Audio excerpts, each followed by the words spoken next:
Assalamualaikum warahmatullahi wabarakatuh. Perkenalkan, nama saya Mamik Sulastri. Saya guru matematika di SMP Negeri 1 Mojo, Kabupaten Kediri, Provinsi Jawa Timur.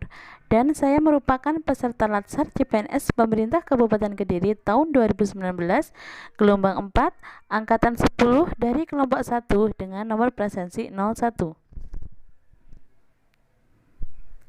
Pada kesempatan ini, saya akan membuat video atau podcast yang berisi tentang memberikan ulasan terhadap 2 video dari YouTube terkait dengan nilai-nilai akuntabilitas. Kemudian, membandingkannya dengan akuntabilitas di unit kerja saya, yaitu di SMP Negeri 1 Mojo.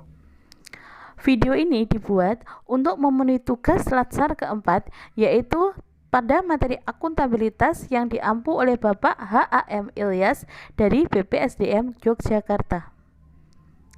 Baik, langsung saja kita menuju ke materinya. Baik, langsung saja untuk video yang pertama, yaitu tentang 4 orang jenius dari Indonesia yang jarang dikenal orang. Untuk yang pertama adalah Dr. Profesor Chairul Anwar, yaitu seorang penemu konsep TFT yang menjadi prinsip dasar teknologi 4G. Kemudian yang kedua, ada Dr. Nelson Tan Su, dosen termuda di salah satu universitas di Amerika yang berasal dari Indonesia. Kemudian yang ketiga adalah Mars Budi Harjo, si jenius cilik kuliah pada usia 9 tahun dan meraih gelar doktor pada usia 18 tahun di University of California. Kemudian yang keempat ada Arfian Fuadi dan Muhammad Ari Kurniawan, seorang kakak beradik lulusan SMK yang berhasil menjadi juara 1 dalam kontes 3D Printing Challenge di Amerika Serikat. Kemudian nilai akuntabilitas yang ditunjukkan oleh keempat tokoh tersebut antara lain, yang pertama, integritas, yaitu bertindak secara konsisten antara apa yang dikatakan dengan tingkah lakunya sesuai nilai-nilai yang dianut. Nilai-nilai dapat berasal dari nilai kode etik di tempat dia bekerja, nilai masyarakat, atau nilai moral pribadi. Kemudian yang kedua adalah tanggung jawab, yaitu memberikan kewajiban bagi setiap individu bahwa ada satu konsekuensi dari setiap tindakan yang telah dilakukan, karena adanya tuntutan untuk bertanggung jawab atas keputusan yang telah dibuat.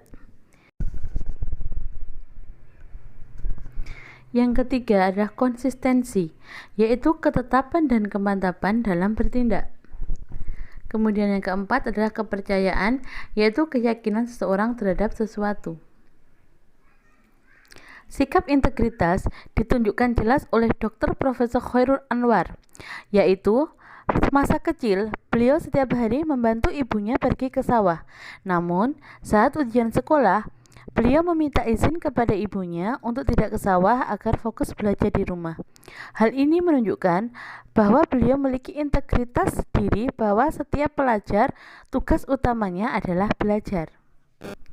Kemudian, sikap integritas juga ditunjukkan oleh ketiga tokoh lainnya secara tersirat.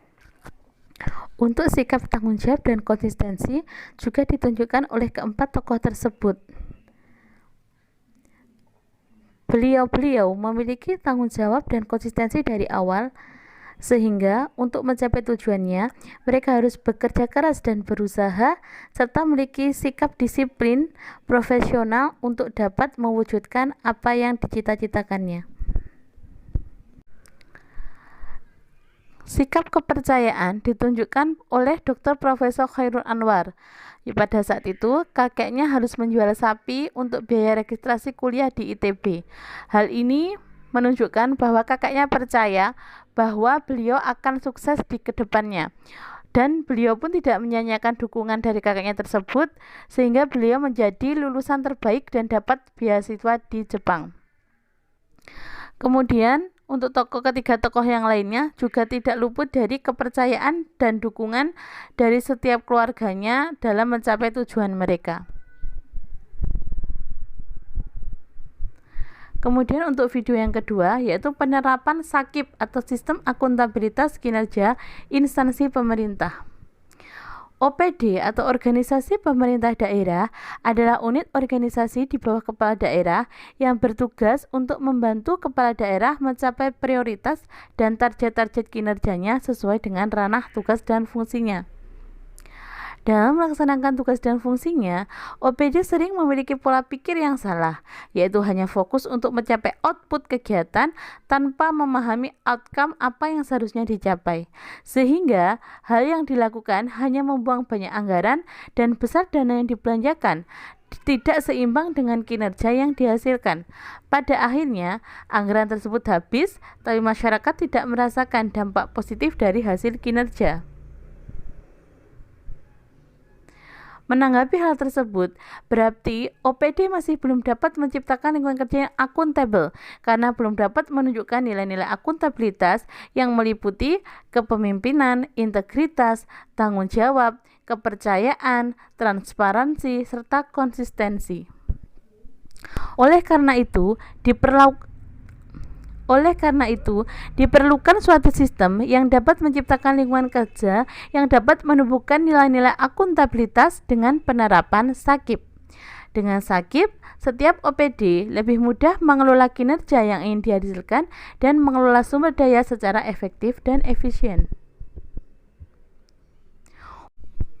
Sedangkan upaya untuk mewujudkan akuntabilitas yang telah diterapkan di SMPN 1 Mojo meliputi yang pertama adalah pengisian SKP atau pembuatan SKP, sasaran kinerja pegawai, yaitu rencana kerja dan target yang ingin dicapai selama kurun waktu 1 tahun ke depan yang dievaluasi pada akhir tahun oleh pejabat yang berwenang.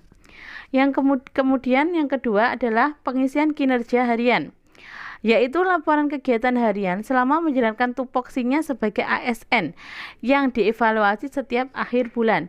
Jadi untuk kinerja harian ini diisi setiap harinya dan akan dievaluasi pada akhir bulan. Dan yang ketiga adalah mengisi jurnal harian, merekod semua kegiatan yang dilakukan di sekolah. Jadi setiap guru memiliki jurnal harian yang ditulis berdasarkan kegiatan apa saja yang telah dilakukan selama 1 hari.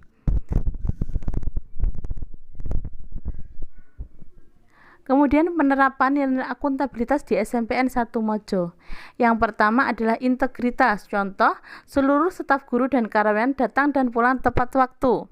Kemudian memakai seragam sesuai dengan ketentuan dan lain-lain. Yang kedua adalah tanggung jawab. Contoh, seluruh staf guru dan karyawan bekerja sesuai dengan tupoksinya masing-masing.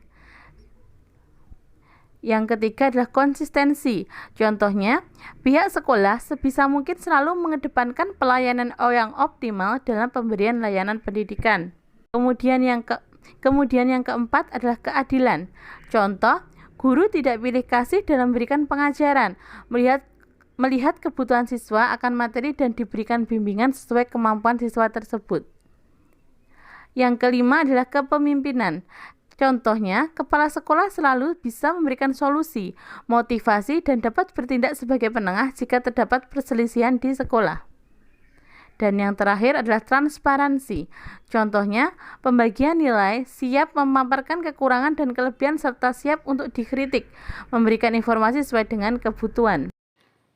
Baik, cukup sekian ulasan saya terkait nilai-nilai akuntabilitas. Terima kasih atas perhatiannya. Semoga video ini bermanfaat. Dan kurang lebihnya saya mohon maaf. Saya akhiri. Assalamualaikum warahmatullahi wabarakatuh.